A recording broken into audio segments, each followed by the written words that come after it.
By now, you've heard that 50 or so illegal immigrants were voluntarily flown from Florida to Martha's Vineyard. Here they are in Martha's Vineyard. Governor Ron DeSantis offered Venezuelans in Florida the trip so the national media and Democrats would lose their collective minds. And they did, as predicted. Martha's Vineyard is one of America's storied vacation islands. President Obama has a summer home there, as does many of the country's liberal billionaires. The community welcomed the 50 migrants like soldiers returning from war, with copious amounts of food, offers of free housing. The community turned out, and in a way, they are soldiers in the culture war. Ron DeSantis sent them into battle against the left. Ron DeSantis is now part of the border conversation, even though Florida is not a border state. CNN sent a correspondent to Martha's Vineyard for breathless updates on the migrants' movements through downtown, including the unofficial welcoming committee. You know where CNN doesn't have a correspondent right now? El Paso, Texas. As we told you last night, the media only cares about the border when they can make Republicans look bad. Just this week, the Border Patrol dropped off 1,000 illegal immigrants on the streets of El Paso, Texas. It's on top of 11,000 released in the past months. Allie Bradley is in El Paso tonight. Hi, Allie. Yeah, hi, Leland. As you can see behind me, we have people camping in the streets in downtown El Paso, something that doesn't happen regularly. They usually see about 900 migrants on any given day. Right now, they're seeing about 1,300. And because most of them are Venezuelan, they don't qualify for Title 42, that health code, that expulsion, once they cross the border. Right now, most of them are being what they call Title 8. So if that's the case, then they're released with those reporting instructions where they have to go and see an immigration judge at some point. It could be 2 years, could be 5 years down the road. But right now, a lot of them think by coming here, the situation was going to be a lot easier and not like this at all. Take a listen to one migrant that we talked to today. Lo que me esperaba el sueño americano. This is not the American dream that she thought she was going to come here, get her documents and start working so she can support her 3 kids that she left in Peru. Yeah, so that was a little bit hard to hear, but she was saying that when she first came here, she thought this was not the American dream that she had hoped for, that she would get documents basically right away and be able to start working. She left her 3 kids in Peru. She's from Venezuela, but was living in Peru for the last 5 years, left Peru because things got hard. And so then she came here thinking that she could start a better life for herself and be able to support her kids that she left in Peru, Leland. Yeah, we can't lose sight, even though politicians on both sides do, of exactly why these people came here and what they went through to get here. Allie, thank you very much. Keep up the work in El Paso, where clearly things aren't as nice as they are in Martha's Vineyard. Appreciate it. Now, in addition to the migrants who were dropped off in Martha's Vineyard today, there was another couple of busloads dropped off at the Vice President's residence. They came from Texas. And think about that. Greg Abbott's got a legitimate gripe. There are thousands of migrants being dropped off every single day in his state. He sent them to Washington to try to make the point. It's a little bit different with Ron DeSantis. We bring in Trish Regan, host of The Trish Regan Show, former Goldman Sachs banker and also world-renowned business journalist. Trish, it's nice to see you. We appreciate it.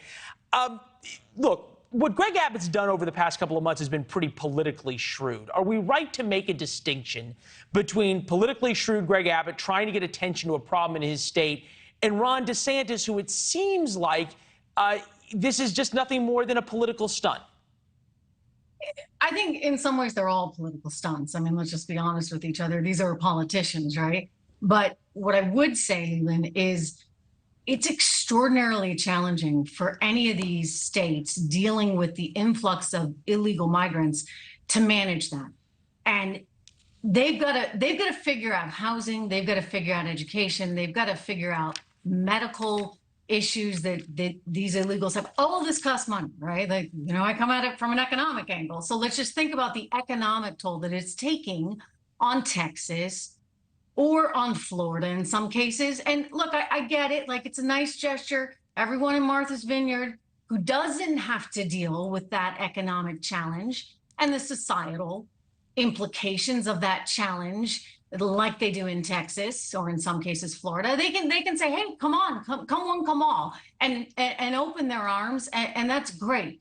But that's 50 people, right, in Martha's Vineyard. It's totally and you're different. Talking about thousands. You think about it. There's a poster up all over Martha's Vineyard. And this comes back from the Black Lives Matter thing of, we welcome all people, immigrants, women, whoever you are, we accept you as who you are, which probably needed a little asterisk that said, so long as you bring your American Express card, because they just interviewed a woman who may or may not have had one of these posters hanging in her front lawn. And this is what she had to say about the 50 people dropped off. Take a listen. At some point in time, they have to move from here to somewhere else, right? We don't have the services to take care of 50 immigrants, and we certainly don't have housing. We're in a housing crisis as we are on this island, and so we can't house everyone here that lives here and works here. We don't have housing for 50 more people. So send them back to Texas. She's going to be in trouble for that comment, right? In the community. Look, it's very easy. It's very easy to say, I think it's a great idea. And by the way, look, we're all humane individuals that want to do what we can to help everyone. But Leland, I mean, at some point, push comes to shove, and a system really does get drained if you don't have the proper infrastructure, which is why it is on the federal government. It is on Kamala Harris to come up with something that actually works. And by something, I mean, we're talking money, right? You either enforce the border or you figure out how you're going to manage this. And you can't leave it to the state of Texas and these small border communities that are trying to take care of themselves. And now they've got all of this. This is just reality. And it sounds nice. And again, by the way, we need immigrants. I mean, our economy we need a labor pool. I'm not saying that this is, but we've got to find a system that works, so that we can integrate people into our society so that they are prosperous members of the American economy. Well, no, look, you heard from Allie's. We heard from Allie's reporting. The woman who came, she was granted asylum, but doesn't get immigration papers. She can't work. So you have this huge thing. She wants to and can't. It's different. I keep coming back, though, to sort of how this is different between Texas and Florida. Here's Ron DeSantis talking about how cities go berserk when, as we saw, 50 people were dropped off in Martha's Vineyard. Take a listen. And all those people in D.C. and New York were beating their chests when Trump was president, saying they were so proud to be sanctuary jurisdictions, saying how bad it was to have a secure border. The minute even a small fraction of what those border towns deal with every day is brought to their front door, they all of a sudden go berserk, and they're so upset that this is happening. And it just shows you, their virtue signaling is a fraud. He mentioned this in a speech a year ago about sending people to Martha's Vineyard. He finally did it now, less than 60 days before his re-election election. And then as he's starting his presidential ambitions, I mean, that's something out of a campaign acceptance speech or a presidential stump speech. Sending 50 people on an airplane, it just feels wrong. It certainly doesn't feel fair to the 50 people you're sending to Martha's Vineyard, is it? It's all political. I mean, both sides. Let's be very clear. There's a lot of politics at play. 50 people, I mean, to Martha's Vineyard, he's choosing Martha's Vineyard for a reason. 50 people, look, they're pretty lucky. Frankly, I'd rather be in Martha's Vineyard than in Texas. I was thinking that too. Because, and also you have a community that at least wants to try and make good. But you see they rolled out the red carpet. City. Yeah. In New York City, where the mayor was like, whoa, wait a second, what's going on? We got all these people showing up in the dead of the night at Port Authority. You've got this going on in Washington, D.C. In Chicago, the mayor is flipping out there. How could he? How could they do this? Well, listen, guys, you know what? We're a country.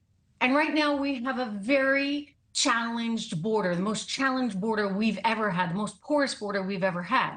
So if you're not willing to take some responsibility, why are you trying to say that the people of Texas are somehow un-American in their unwillingness to absorb everyone into their economy and society? You make a great point, is that you've got everybody from Kamala Harris through Lori Lightfoot, through Eric Adams, The people in Martha's Vineyard, the press secretary today, talking about how terrible Greg Abbott is and what he shouldn't do and what obviously Ron DeSantis shouldn't do, but nobody will say what they should do and how to fix the problem. Trish, it's great to see you as always. Have an awesome weekend. You too, Leland. All right. You too. Thank you. Thanks for watching. Go to newsnationnow.com to find News Nation on your television provider. And don't forget to subscribe. Click the red button to get more of News Nation's fact-driven, unbiased coverage.